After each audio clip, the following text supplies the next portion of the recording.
আসসালামু আলাইকুম। একটি চৌবাচ্চার বিপরীত দুটো ওয়ালের দৈর্ঘ্য 130 লিং এবং প্রস্থ 76 লিং। এ হাতে জমি কত একর আছে? আজকের উদাহরণ 13তে এটাই আলোচনা হবে।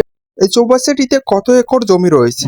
চলুন তাহলে শুরু করি। সেক্ষেত্রে আমাদেরকে অবশ্যই প্রশ্নের সাহায্য নিতে হবে। প্রশ্ন মতে এখানে দেওয়া আছে দৈর্ঘ্য এ বি ডিসি 177 লিং, প্রস্থ এডি বিসি 76 লিং। তাহলে প্রথমে আমাদেরকে এখানে ক্ষেত্রফলটি বের করতে হবে। ক্ষেত্রফলটি বের করার জন্য আমাদেরকে অবশ্যই সূত্রের সাহায্য নিতে হবে। সূত্র মতে ক্ষেত্রফলের সূত্র আমরা সবাই জানি, ক্ষেত্রফল সমান দৈর্ঘ্য গুণন প্রস্থ। আমাদেরকে দৈর্ঘ্য 130 দিয়ে প্রস্থ 76কে গুণ করতে হবে। যখন আমরা দৈর্ঘ্য প্রস্থ গুণ করব তখন আমাদের সামনে একটা বর্গলিং চলে আসবে, 9880 বর্গলিং।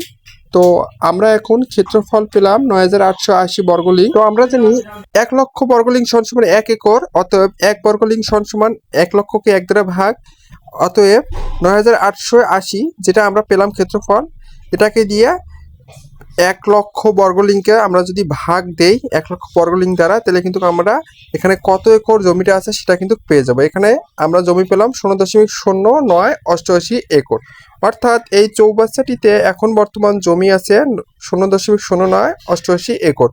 অর্থাৎ ক্ষেত্রফলকে দিয়ে আপনি যদি একর বের করতে চান তাহলে একরের 1 একর কত হয় সেটাকে আপনি প্রথমে জানতে হবে। জানার পর আপনি এই একরকে দিয়ে ভাগ করলেই কিন্তু আপনার জমিটি বের হয়ে আসবে। অর্থাৎ শতাংশ হলে শতাংশ কত হয় 1 শতাংশ, সেটাকে দিয়ে ভাগ করলে আপনার জমিটি কিন্তু অনায়াসে বেড়ে আসবে। ধন্যবাদ। আসসালামু আলাইকুম। ভালো থাকবেন, সুস্থ থাকবেন এবং অবশ্যই চ্যানেলটিকে সাবস্ক্রাইব করে পাশে থাকবেন। ধন্যবাদ সবাইকে।